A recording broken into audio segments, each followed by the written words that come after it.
If you walk into a military museum almost anywhere in the world, you will eventually find one. It is a simple piece of fabric, olive drab, heavily woven, rough to the touch. The standard issue United States Army wool blanket. When we look at these blankets today, sitting quietly behind glass or folded neatly at the foot of a display cot, we bring our own assumptions to them. We think of freezing men holding the line at Bastogne in the dead of winter. We think of medics wrapping them around wounded soldiers, waiting for transport out of the mud of Western Europe. We think of them as tools of survival for the men who carried them across an ocean to win a war. But physical objects do not choose who they comfort. They only do what they are asked to do by the hands that hold them. In the early months of 1945, a handful of these ordinary wool blankets were used for something entirely different. They were not given to American soldiers. They were not used to wrap the Allied wounded. They were given quietly and without a single piece of official paperwork to the enemy, and not just the enemy, but to a specific group of prisoners that the American military machine had never truly planned to capture, hold, or manage. The people who received these blankets were women. And the story of how they got them, and what that simple exchange dismantled in their minds, is a piece of history that rarely makes it into the grand, sweeping documentaries about the end of the Second World War. It is a story about what happens when the massive, unfeeling machinery of war breaks down and human beings are forced to look directly at one another in the rubble. By late January 1945, the Western Front had become an environment that is genuinely difficult to describe to anyone who did not have to stand inside it. The cold was no longer just weather. It had become a permanent condition of the war itself. It was inseparable from the deep, freezing mud. It was woven into the smell of burned timber and diesel fuel that hung over the landscape. It lived in the particular, heavy silence that fell over a ruined village after the artillery had finally stopped firing. Snow came and went across the Rhineland and the borderlands of Western Germany, blowing in heavy drifts and then melting into freezing slush. But the frost itself never retreated. It settled deep into the soil and stayed there. It was patient. It was entirely indifferent to the men and machines moving across it. American supply lines were stretched to the breaking point. Convoys of trucks crawled across cratered roads that had never been designed to hold the weight of mechanized armies. Units moved constantly forward, sometimes sideways, and occasionally backward, absorbing small farming villages that had already been destroyed once and were now being destroyed again in the grinding advance. And in the middle of all this logistical chaos, a secondary crisis was quietly building. It was a problem that no pre-war planning manual had taken seriously enough. Prisoners. First there were thousands of them, then tens of thousands. Then the numbers swelled so rapidly that the processing centers simply could not keep up with the matismex of mass surrender. But among these endless columns of defeated German men, there was a different population entirely. There were women. They had served the Third Reich in roles that the German state had spent years insisting were not combat roles. It was a distinction that had grown completely meaningless by the end of the war. These were Luftwaffe auxiliaries who had operated heavy searchlights and complex fire control systems while Allied bombers tore the skies apart above their cities. They were signals clerks who spent their days and nights desperately routing communications for military units that in many cases no longer actually existed.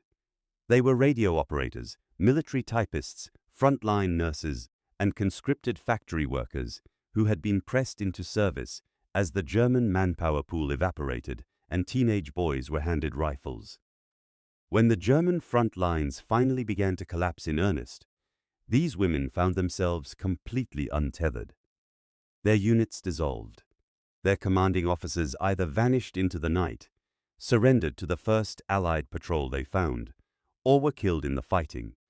The women were left at the very edge of the advancing American lines with absolutely no clear status. They were not civilians, but they were not traditional combatants. They had no plan, and no one had a plan for them. When they were finally captured, they were taken into custody, simply because there was nothing else to do with them. They could not be left to wander a frozen active combat zone. The American processing teams, working under intense pressure and with almost no sleep, had to figure out what to do with them on the spot. I spend my time looking for these exact moments in history. The moments where the official plans fall apart and ordinary people have to figure out what comes next. If you find value in these quieter, forgotten stories, consider subscribing. It helps make sure these pieces of our past are not completely lost. According to military government records and a collection of personal memoirs gathered decades after the fact, one particular group of these women arrived at a temporary holding compound somewhere in the region between the Rhine and the Saar. It was early 1945. The camp was not really a camp. It had been hastily assembled from whatever materials were immediately available in a ruined landscape, which meant it was barely anything at all. It was a cluster of repurposed, damaged farm outbuildings. There were a few canvas shelters, stretched tightly over wooden frames that had been hammered desperately into the frozen earth. And there was a long, low wooden structure that had once been used to store agricultural equipment. The women were separated from the male prisoners, which was standard procedure, and they were placed inside the long wooden building. It was better than being placed in the canvas tents. Not by a wide margin, but it was measurably better. The building had actual walls, it had a roof that mostly kept the wind out, and it had seating. Benches ran along both sides of the dim interior. They were made of rough-cut wooden planks, laid haphazardly across simple, sturdy frames, nothing more than that. The women who filed into this building had been moving for days. Some had surrendered quickly after short, terrifying marches away from the front. Others had endured much longer ordeals. They had survived artillery bombardment. They had suffered through deep exposure to the winter elements, and they carried a very specific, heavy exhaustion that only comes from watching everything you understood about your world stop functioning completely. Many of them were hungry. All of them were cold. It was the kind of deep, internal cold that does not leave the human body quickly, even after you step out of the wind and into a shelter. When the American guards finally indicated that they should sit, the immediate feeling was relief. But that relief lasted for only a few seconds before it became entirely inadequate. The benches were bare, unfinished wood. They were deeply splintered along their edges from years of agricultural use. Worse, they were set at an awkward height. The angle forced the sitter's weight directly onto the tailbone and the hips.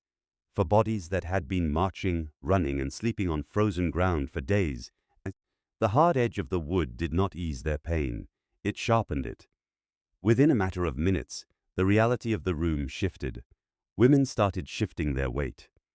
They would rise slightly off the wood, try to adjust their posture, and sit back down, only to find that the pain returned instantly. There was simply no way to position a tired body on those planks without aching. It started as a quiet murmur. A complaint passed between two women in low German, spoken softly so the American guards at the doors would not understand. Then one woman said it plainly into the cold air. She did not say it loudly. She did not say it with defiance or anger. She just stated it honestly, the way a person states a simple, unavoidable fact, when they have nothing left to lose. Sitting hurts. Down the line of the bench, several other women nodded. Someone else repeated the sentiment, using different words. The benches were the problem. After everything they had lived through over the past month, after the terrifying retreat, the chaotic surrender, the sounds of the artillery, and the crushing uncertainty about whether they would live or die, the thing they simply could not manage was a wooden bench. Standing near the door, a guard noticed the movement. He was young. He was an infantryman who had been pulled back from the main fighting line to perform rear area guard duties that he clearly had not trained for and likely did not want. He stood inside the dim building, watching the prisoners. His understanding of the German language was limited entirely to basic military commands. Stop, go, move, stay. But he had eyes. He understood how bodies move when they are in pain. He saw the way the women sat down, grimaced, pushed themselves up, and sat down again. He saw the exhaustion in shoulders fighting against the hardness of the wood. The young American walked away from the door. He crossed the floor to the nearest bench. He reached out and pressed his own bare hand firmly against the rough-cut wood. He dragged his palm slightly, testing the surface, feeling the splinters and the hard angle of the frame. It was as though he was simply confirming something he had already guessed from across the room. He did not say a single word. He turned around, walked to the heavy wooden door, and left the building. The women inside did not expect to ever see him again. To understand why, you have to understand what these women had been taught for the last several years. They had lived their entire adult lives inside a system of total state control. They had been prepared, through endless hours of carefully constructed propaganda, to understand the enemy not as individual human beings, but as a violent, terrifying category. American soldiers, the state radio, and the printed broadsheets had told them repeatedly were a unique kind of monster. They were undisciplined. They were profoundly vindictive. They were prone to the exact kind of random, brutal violence that defeated armies were supposed to suffer. Under that specific worldview, complaining about a hard wooden bench to an American guard was not just pointless. It was actively dangerous. It invited retribution. Furthermore, in the harsh, unyielding military system these women had served, physical discomfort was never treated as a problem to be solved by leadership. Discomfort was simply a condition you were expected to bear. Acknowledging pain out loud was treated as evidence of personal weakness. You endured, or you were replaced. So when the guard walked out, they assumed that was the end of it. They would sit on the hard wood until they were ordered to stand. Then the heavy door opened again. The young guard came back inside. This time, he had 2 other American soldiers with him. Between the 3 of them, they were carrying a large stack of standard-issue United States Army wool blankets, heavily folded. Under their arms, they carried loose bundles of dry straw that they had clearly gathered from one of the adjacent ruined barns. They did not announce what they were doing. They did not shout orders. They did not even look at the female prisoners directly. They simply walked to the empty sections of the bench and went to work. They folded the thick olive-drab blankets carefully over the flat plank surfaces. Where the wooden frames allowed for it, they pushed thick layers of dry straw underneath the blankets to create a cushion. While 2 guards arranged the bedding, the 3rd guard, the young infantryman who had first noticed the problem, ran his bare hand along a particularly rough, splintered edge of the seating area. He stopped. He reached into the pocket of his field jacket and pulled out a small metal tool. For the next several minutes, the only sound in the building was the quiet scraping of metal against wood as the American soldier carefully and deliberately smoothed down the sharp edge so it would not catch on anyone's clothing or skin. When they were finally finished, the guards stepped back. One of them looked at the nearest group of women. He made a very simple downward gesture with his hand. "Sit," he said. The women hesitated. The entire interaction made no sense to them. It completely violated the rules of the world they thought they lived in. Slowly, one woman stepped forward and sat down on the folded wool blanket. Her posture changed immediately. It was not a dramatic collapse. There was no overwhelming, visible sigh of relief that you would see in a movie. It was quiet, but it was entirely measurable. The deep, freezing cold still rose up from the dirt floor of the building. The room was still dark, but the concentrated, agonizing pressure on her hips and spine had been distributed differently. The sharp edge was gone. The difference was unmistakable to a tired body that had been desperately looking for any reason to stop fighting its own discomfort. Seeing this, the other women slowly followed. They found their places on the padded wood. They sat down. No one spoke for a very long time. In the days and weeks that followed, a distinct pattern began to emerge in that holding compound, and in others like it across the region. Multiple personal accounts and post-war interviews confirmed that this was not an isolated incident of one kind soldier on one afternoon. Guards at the compound began rotating their duties based on language. Soldiers who spoke even broken, fragmentary German quietly swapped shifts to work near the women who needed instructions, while guards who spoke only English took the exterior posts. This was never ordered by command. It was arranged informally, purely to reduce confusion and fear. When the temperature outside dropped even further in February, more blankets magically appeared inside the wooden building. Heavy, scratchy, olive-drab wool, they were clean. They were handed out, without any forms to sign, without any grand ceremony, and without any demands for gratitude. When the official supply chain occasionally functioned, oversized American field jackets were issued to the women to keep them warm. And when the supply chain failed, which it often did, personal items quietly took their place. A sergeant walking through the compound noticed a young German woman working outside with bare hands. He did not say anything to her. He simply left a pair of heavy winter gloves resting on a post near where she was standing, and he walked away. He made sure he was not around to be thanked. Medical inspections were conducted according to strict United States Army procedure, rather than the harsh, dismissive ideology of the German state. That distinction ended up mattering far more than it might seem on paper. Cases of frostbite were documented and treated methodically by medics. Respiratory illnesses were reported up the chain and addressed with whatever medicine was available. Needs specific to women, needs that were almost entirely absent from official military documentation of the era, were handled by the medical staff with what one former prisoner later described as awkward practicality. It was deeply embarrassing for everyone involved, the young American medics and the German women alike, but the needs were actually addressed rather than ignored or punished. When Red Cross supplies finally arrived, they were distributed fairly. When supplies ran out, improvised solutions were created to fill the gaps. The point was not that life in the camp was easy. The point was that the gaps were filled. What accumulated in that wooden building across those long winter weeks was not immediate trust. Trust does not arrive that quickly for human beings who have been fundamentally taught to expect violence and cruelty from their captors. What accumulated was evidence. The American guards shouted only when it was strictly necessary to be heard over the wind or a crowd, and they did not shout otherwise. The rules of the camp were enforced consistently. Because they were consistent, they could be understood. And because they could be understood, they could be followed without the constant, gnawing fear of arbitrary random punishment.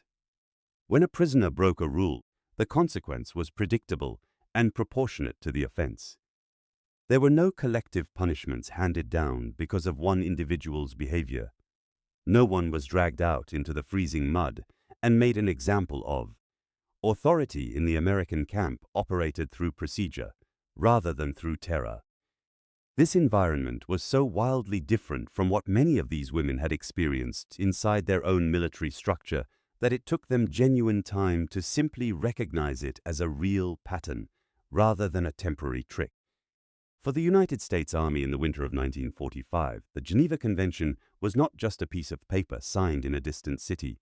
It was the foundation of their training. It was actual doctrine. It was the literal standard against which field officers were evaluated by their superiors. When abuse did occur, and in a war of this scale it did occur, it was investigated. The system was imperfect. It was often inconsistent, but it was genuine enough to create an overriding military culture where cruelty was treated as a severe exception rather than the baseline expectation. This did not mean the holding camps were a perfect system. The food was extremely basic, and on many days, insufficient for the cold. News from home was completely non-existent. Most of the women sitting on those wooden benches had no idea whether their parents, siblings, or children had survived the relentless Allied bombing of German cities that continued to shake the earth even as the ground war ended. The war was still deeply present, audible as a low rumble in the distance on most nights. The heavy uncertainty of what would happen to them tomorrow never entirely lifted from their shoulders. But the bench did not hurt as much. And in terrible situations, defined entirely by a total loss of control over your own life, a blanket and a piece of smoothed wood is not nothing. Eventually, the spring came. The temporary camps were slowly dissolved. The women were moved on to larger, more permanent facilities, or they were eventually released to walk back out into a Germany that simply no longer existed in any form they recognized. But as they walked away from those camps, they carried very particular memories with them, tucked quietly alongside the larger traumas of the war. When researchers and historians finally sat down to interview these women decades later, they found something striking. The women did not spend much time talking about the geopolitics of the surrender. They rarely focused on the immense fear of their first hours in captivity.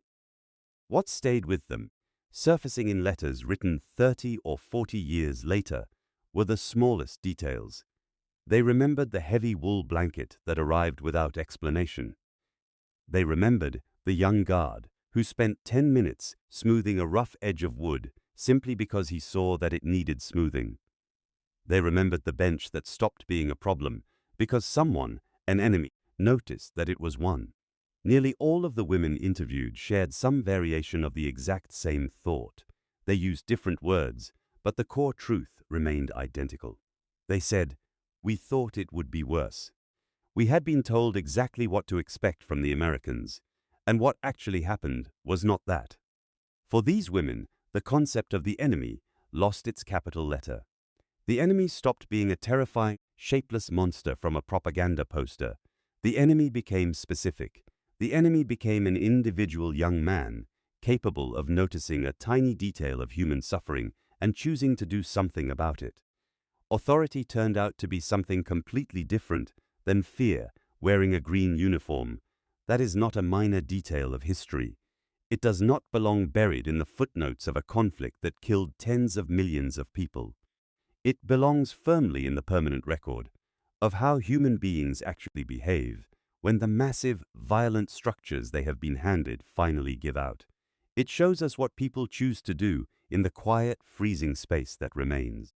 These quiet moments rarely make it into the heavy history books, but they are often the stories that tell us the most about who we actually are.